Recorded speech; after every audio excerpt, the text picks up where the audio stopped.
Yeah ఈ జనరేషన్లో ఉన్నది చెప్తే వినేవాళ్ళు రకం కాదండి వీళ్ళకు. చెప్పినా కూడా వేస్ట్. ఎగ్జాక్ట్లీ అండి. మీరు సమ్ హీరోయిన్ సంయుక్త మీనన్లా ఉన్నారు. Nice beautiful you madam. Thank you so much. ఇప్పుడు నేను ఒక మాట చెప్తా, గుర్తుపెట్టుకో.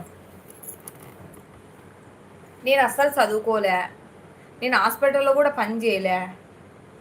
పెళ్ళయింది, నా మొగుడు పోషిస్తున్నాడు. కూర్చొని తింటున్నా, పని పాట లేకుండా లైవ్లు పెడుతున్నా.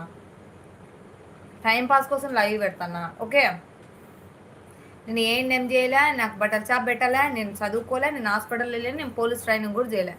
ఇప్పుడు నీకేమైనా వచ్చిందా? ఇప్పుడు నీకేమైనా ఒరిగిందా చెప్పు. నాకైతే నష్టం ఏం రాలే. ఇప్పుడు ఒప్పుకుంటా నువ్వు చెప్పిన దానికి. నీకేమైనా లాభం వచ్చిందని చెప్పు. చెప్పు, నీకేమైనా లాభం వచ్చిందా ఇప్పుడు నేను చెప్తుంటే? నేనేం అడిగినా నాకు జవాబు చెప్పలేదు కదా. అవునా, సారీ అప్ప. హాయ్, మీ చైన్ నాకు ఇస్తారా? అబ్బా,